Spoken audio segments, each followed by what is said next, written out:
ও আল্লাহর বান্দা, ইবাদত করে যে আল্লাহকে খুশি করতে চাও, তোমার মা তোমার বাবা যদি তোমার উপর নাখোশ থাকে, তুমি ইবাদত করে আল্লাহকে খুশি করতে পারবা না। প্রিয় নবীজি বলেছেন, রাদার রব্বি রিদাল ওয়ালিদাইন ওয়া সাখাতুর রব্বি ফি সাখাতিল ওয়ালিদাইন। তোমার মা বাবার সন্তুষ্টির উপরে আল্লাহর সন্তুষ্টি নির্ভর করে, তোমার মা বাবার অসন্তুষ্টির উপর আল্লাহর অসন্তুষ্টি নির্ভর করে। যেই সন্তানের উপর মা বাবা খুশি না, সে 50 বার হজ করেও আল্লাহকে খুশি করতে পারবে। যেই সন্তানের উপরে মা বাবা খুশি না, সে তাহাজ্জুদের নামাজে কপালে দাগ ফালাইয়াও মা বাবাকে খুশি, আল্লাহকে খুশি করতে পারবে না। ও প্রিয় ভাই, শীতের মাঝে তুমি ফজরে চলে যাও জান্নাত পাওয়ার জন্য, মসজিদে গেলাম, মসজিদে তো জান্নাত নাই। 5 লাখ টাকা খরচ করে মক্কায় গেলা, মক্কায় জান্নাত নাই। নবী মুহাম্মদ বলছেন, জান্নাত আছে তোমার মায়ের পায়ের নিচে।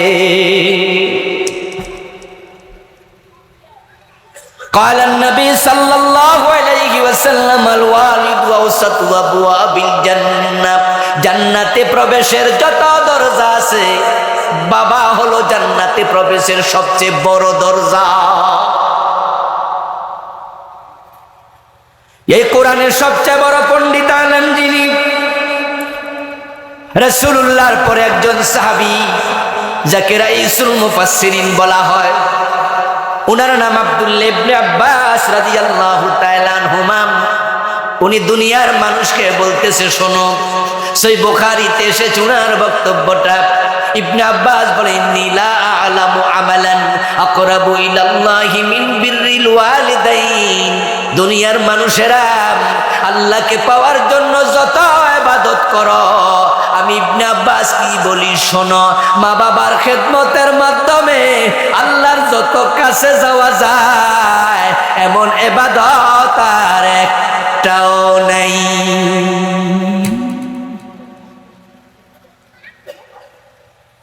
মা বাবা খুশি হলে তুমি সহজে জান্নাত পেয়ে যাবে। প্রিয় নবীজি মেরাজের রাতে জান্নাতে ঢুকলেন, ঢুকে দেখেন জান্নাতে আল্লাহর এক বান্দা কোরআন তেলাওয়াত করছে। রাসূলুল্লাহ জান্নাতে কোরআন তেলাওয়াতকারী লোকটাকে দেখে দাঁড়ালেন। যদি ঈসা নবীর উম্মত হতো ইনজিল পড়তো, যদি মূসার নবীর উম্মত হতো তাওরাত পড়তো, কোরআন পড়তেছে মানে আমার উম্মত।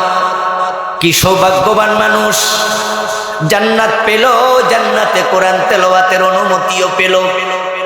তাই নবীজি জিবরিল আমিনকে প্রশ্ন করছেন, মান হুয়া, ও জিবরিল, এই লোকের পরিচয় কি? জিবরিল আমিন বলে, ইয়া রাসূলুল্লাহ, আপনি কি চিনেন নাই? হুয়া হারিসা ইবনে নুমান, এটা আপনার সাহাবী হযরত হারিসা। আল্লাহ নবী জানেন যে হারিসা এখনো মরেই নাই, অথচ জান্নাতে কোরআন পড়ছে।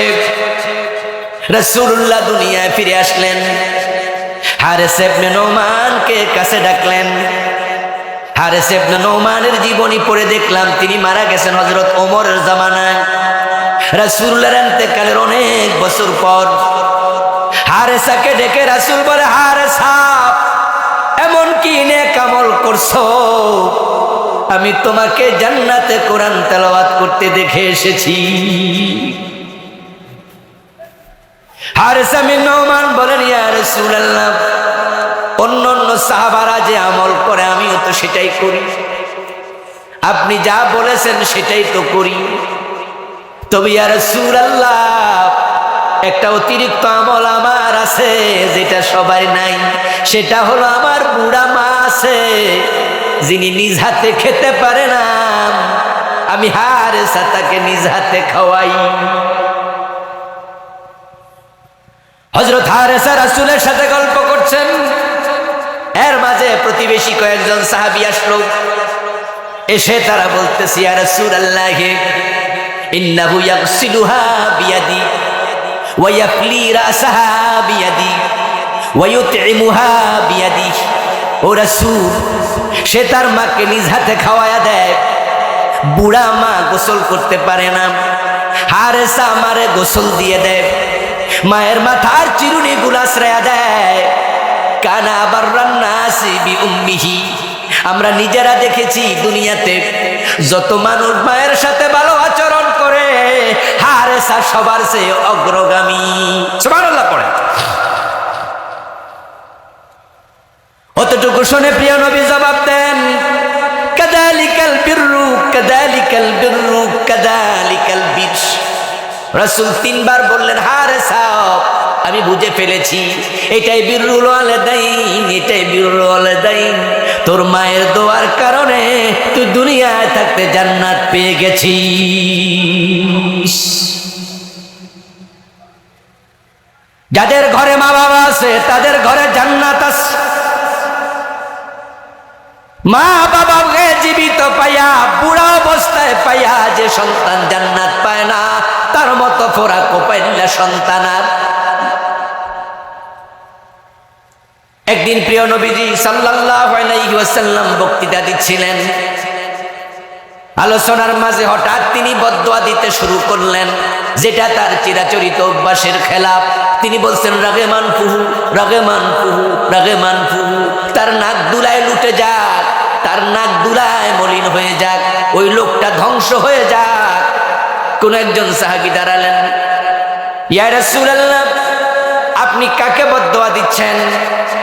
নবীজি জবাব দেন, মান আদরাকা ওয়ালিদাইহি ইনদাল কিবার আহাদাহুমা আও কিলাহুমা সুম্মা লাম ইয়াদখুলিল জান্নাহ। আমি ওর কথা বলছি যে মা বাবা দুইজনকে অথবা একজনকে বৃদ্ধ অবস্থায় পেয়েছে, অথচ খেদমত করে জান্নাত পায় নাই। জান্নাত তো তার ঘরেই ছিল।